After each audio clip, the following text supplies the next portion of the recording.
Hey everybody, how's it going? No hands! Yeah, I know, it's exciting. Got my little Chromebook out here, and I was going to record with that, but a scarf, and it matches the inside of my coat. Anywho, enough about fashion. Out here on the deck, the garage thing didn't really pan out the way our house is laid out. The furnace is in the garage, and so as soon as the heat kicks on, it sucks all the smoke from the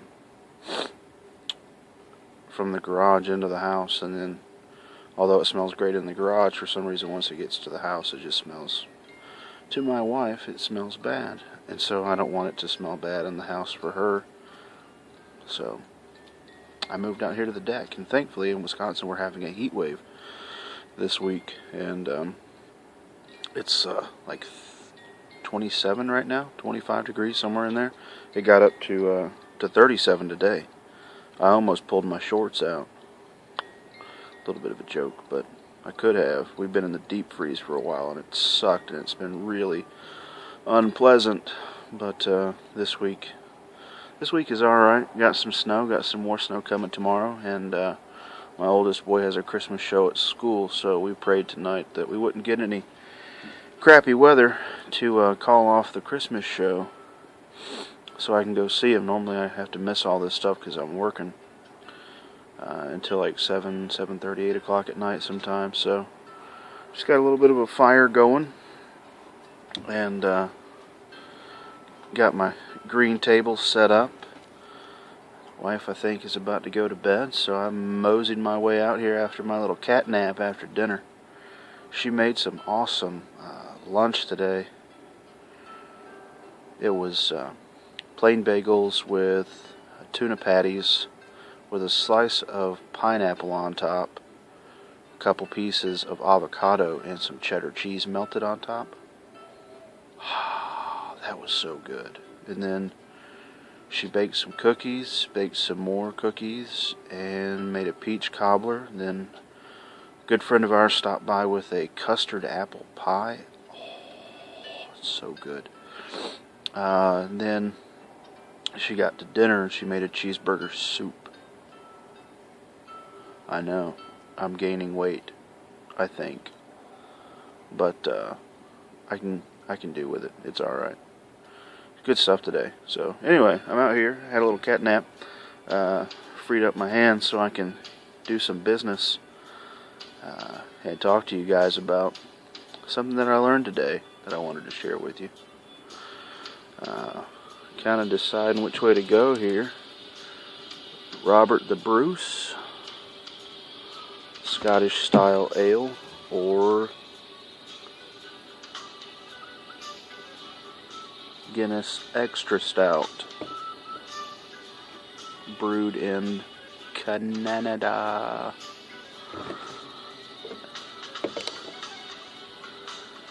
And a wee bit of Jameson. Let's see here. I believe this is how she works.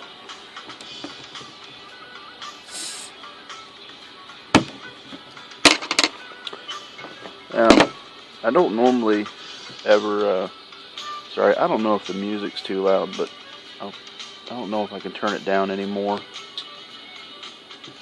There we go. I normally don't get the extra stout. I normally just get the, the draft. And I apologize in advance to all you Guinness lovers.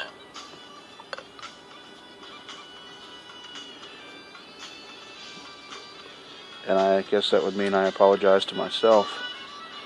I don't have any Guinness glasses. I don't have any beer glasses at all. This is actually one of the glasses in our regular glass set, so I don't know if it's a lager glass, if it's a Pilsner glass. I don't know what it is, and I really don't care, because it holds cold liquid whenever I want it to, and I can drink from it, and that's really the whole purpose of a glass. So, yeah, there's no fancy head.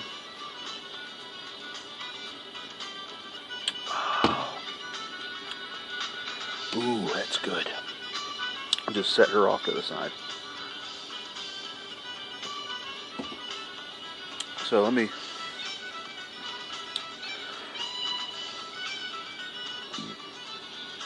load up my Belmont here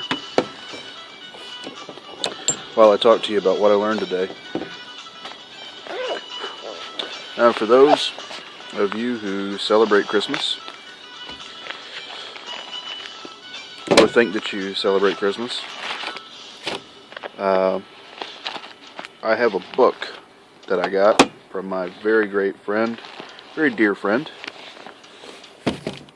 one of my Christian faith fathers, if you will, pipe pastor. His book, Green Tree, and I've been reading that, and something really hit me today. Actually, two things. The first was I was reading through the first chapter, and like the seventh chapter at the same time. Black Gold Plus, TK6. TK6, Black Gold. I was reading through the first chapter earlier today, and it was talking about, why do we choose the 25th for Christmas? Why December 25th? More importantly, why that day? And it was talking about the dates, different theologians, different historians, different early church fathers. They basically got it narrowed down between 2 BC and 4 BC. Most people agree with 2 BC. And then they used a numbering system to keep track of the dates. And they believe that Jesus was crucified on March 25th. So, to stay with the 25th, they kind of said that December 25th was probably a feasible day and month for that to happen as well, according to the Star of Bethlehem and the Magi and the prophecies and the things that were happening during that time. So I got there, and it was talking about some of the arguments that were made for the 25th. And the really cool thing, I guess I'll just get to it, is that the Migdal Eder is the tower of the flock. And some people said that the shepherds weren't in the fields past October, taking care of the flocks. They would have been elsewhere, where the Star of Bethlehem showed up into the sky, and the angels started proclaiming about Emmanuel, and the shepherds saw it. So if you guys don't know that story, you can check that out. But that's just kind of a brief overview. So anyway, the thing here.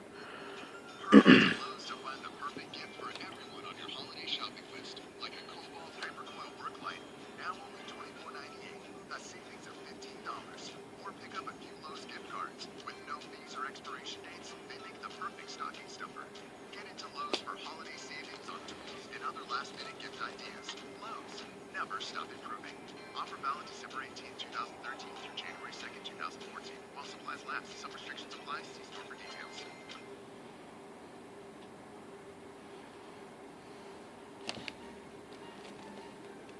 So the point here is that these were special shepherds, and these were special sheep, and that these sheep were only to be used for the temple, so the priests could sacrifice them. Law was that you could only use a lamb that was perfect. No spots, no wrinkles, no blemishes, a perfect lamb. So the flock and the field where these sheep were on the way to Jerusalem. And these guys had a front row seat to the event, which I think is just awesome. When you think about these shepherds sitting out watching this special flock, the lambs that were used to take away the sins of Israel. So they're watching after these lambs, taking care of these lambs, so they can have their sins removed. And then the angels show up and start proclaiming Jesus. I'm thinking, if I'm one of those shepherds, and I'm probably sick and tired of watching sheep, and I wish that there was another way, and all these angels showed up and started singing about Jesus being Emmanuel, God with us. That's what that means. I would have flipped out and been like, man, I don't really care that I'm going to lose my job because I don't need to watch these sheep anymore, because Jesus was called the Lamb of God. And he said he was the lamb that was slain before the foundation of the earth. And he was also, it was said that he was the lamb that was going to take away the sins of the whole earth. So now these shepherds could go and do something else. I would have been ecstatic. But that was the one really awesome thing that I came across today. And then the other one was when it was talking about no, Burl Ives, I don't want to listen to you. St. Nicholas, because my son, he got really excited. St. Nicholas, I know him! Kind of like Buddy the Elf in the movie Elf, which is our favorite Christmas movie. He's Santa, I know him! I know him! So, hang on.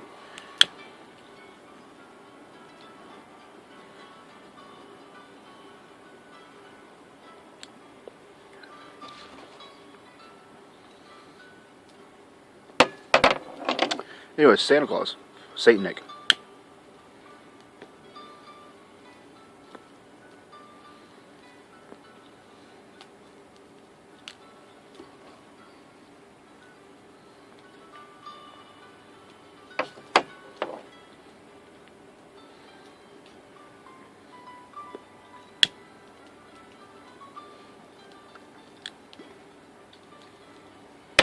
So, Saint Nick was a real guy.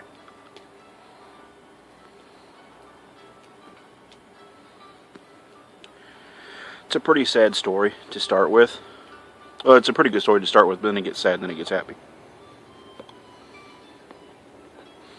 And pack this a little too tight.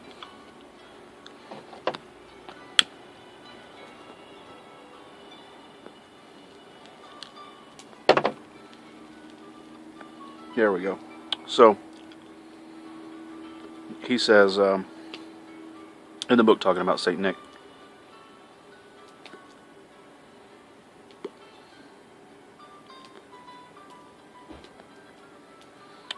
basically what happened, they lived in a port city in Asia Minor. Patara, I believe it was. And his parents were trying to have a kid. They couldn't have a kid. After about 30 years, they had a kid. Him. They were super excited. And they realized right away he was a little bit different.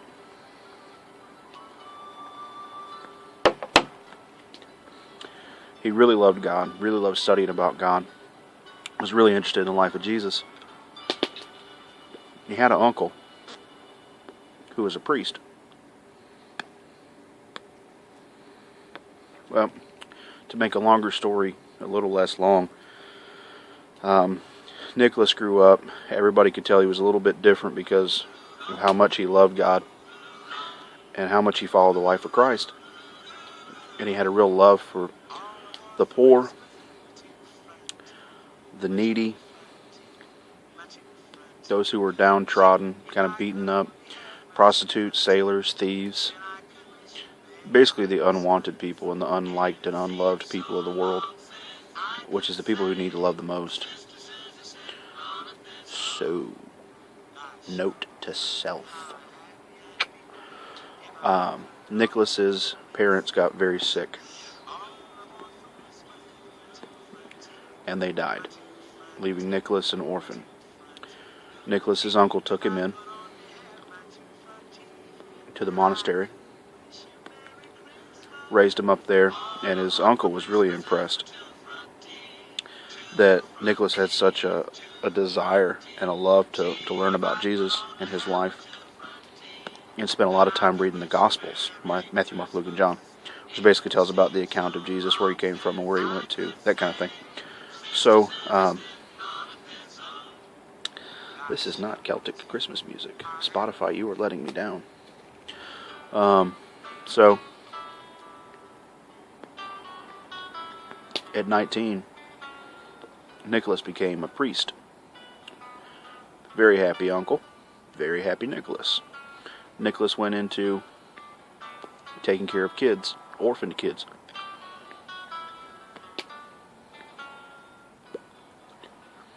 Sailors, thieves, prostitutes, the poor.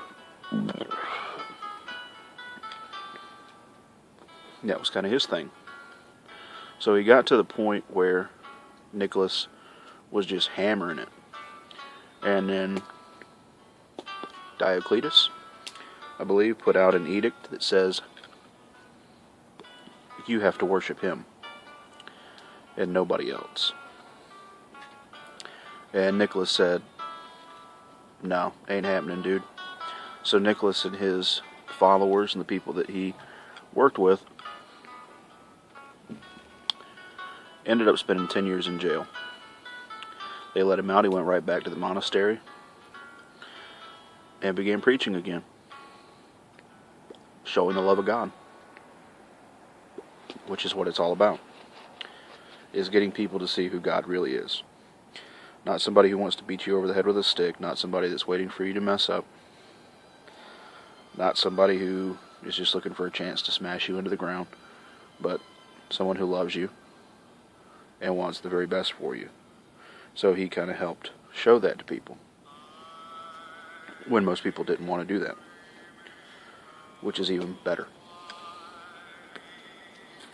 So, Nicholas becomes a bishop, kind of spreads out a little bit more.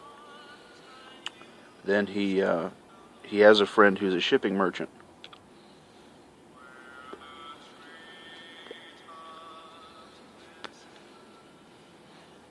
The shipping merchant gets stuck in a storm, and his ship sinks. A bunch of ships sink. Guy loses everything. Shipping merchant has 3 daughters. They're all about the age to get married. Back then you had to have a dowry. If you didn't have a dowry and you were a woman, you weren't getting married. They were devastated. Well, it really touched Nicholas in his heart, and he felt a lot of compassion for them.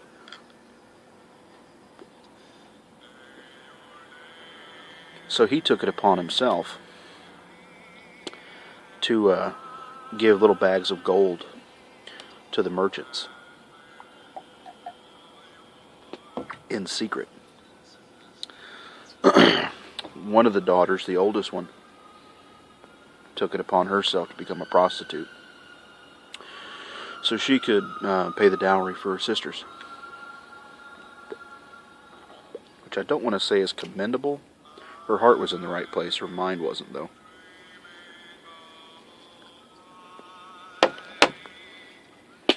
So Nicholas ends up helping him out, and other merchants. Well, just to make sure that everything was taken care of, he hops up on the roof one night, ring a bell, throws this bag of gold coins down the chimney. Somebody just so happened to be drying a stocking in the chimney. Also rings a bell. That's a pun. I didn't even mean to do it. There we go. We got some chimney going. Boom. So, excuse me. The bag just happens to land in the stocking. Guy finds it. Everything's cool. So, St. Nicholas becomes the patron saint of pawnbrokers and bankers, which was interesting. The next part of the story is another story that's less known. I believe it to be true. And this is where it kind of hits home for me, which I find really interesting.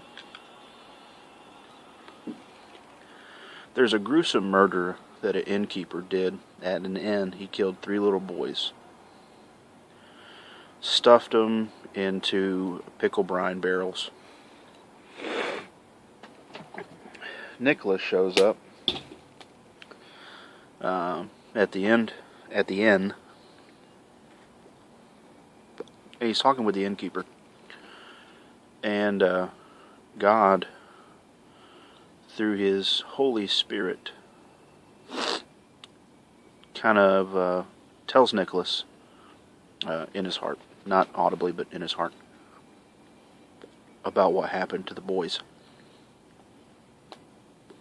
And tells Nicholas that they're in the barrels. So he goes over and prays over each one of the barrels for the boys. The boys come out of the barrels intact from being massacred. And come up out of the barrels intact and alive. And they don't have the foggiest idea why they're in there. It's like the most awesome thing in the world. So, that's why St. Nicholas takes care of the kids. Because he was orphaned. He was kind of left by his parents with no fault of his own. So he would give kids toys and presents and little things and take care of them. So that's where people got this idea of Santa Claus.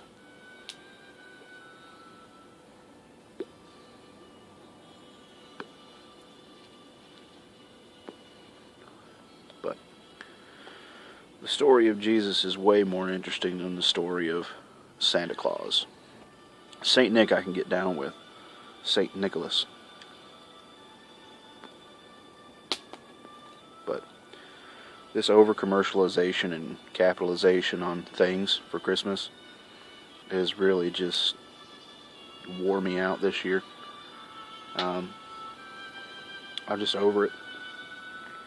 I really wish, I didn't ever think I'd get this way, but I really wish that people would focus on the real reason. I thought I was focusing on the real reason for the season, as we say, but I wasn't.